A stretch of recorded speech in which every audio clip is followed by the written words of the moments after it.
পূজা শেষে শহরের বাসায় ফেরা হলো না বাবা ছেলের। চট্টগ্রামের পটিয়ায় ব্যস্ত সড়কে প্রাণ গেল দুজনে দন্ত চিকিৎসক।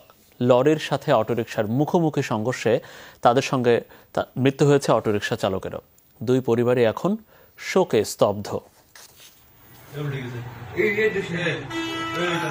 মনসা পুজো শেষ করে গ্রামের বাড়ি পটিয়া থেকে চট্টগ্রাম শহরে ফিরছিলেন শ্রীকান্ত ধর ও তার ছেলে লিটু ধর। শান্তিরহাটে ওভারটেক করতে গিয়ে লরির সাথে মুখোমুখি সংঘর্ষে বাবা ছেলে এবং তাদের বহনকারী অটোরিকশা চালক তিনজনেই ঘটনাস্থলে প্রাণ হারান। পিতা পুত্রের দুজনই পেশায় দন্ত চিকিৎসক। তাদের এমন মর্মান্তিক মৃত্যুতে শোকে স্তব্ধ স্বজনরা।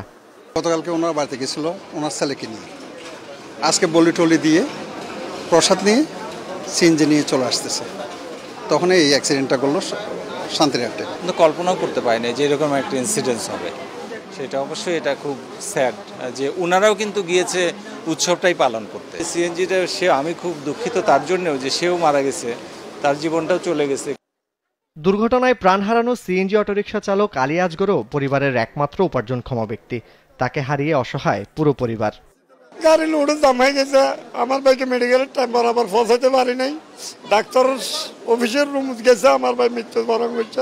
5:30 থেকে খবর পাইলাম ভাই দুটো ছোট বাচ্চা সবার ছোট ভাই, সে নিজেই উপার্জন করে নিজের পপুলা চালাই। লিটু ধর ও শ্রীকান্ত ধরের বাড়ি পটিয়া উপজেলার ধলঘাটে পশ্চিম গৈরলা, আর চালক আজগরের বাড়ি জঙ্গলখাইনের লরিহরা গ্রামে। সুবাইত ইবনে শাহাদাত, যমুনা নিউজ, চট্টগ্রাম।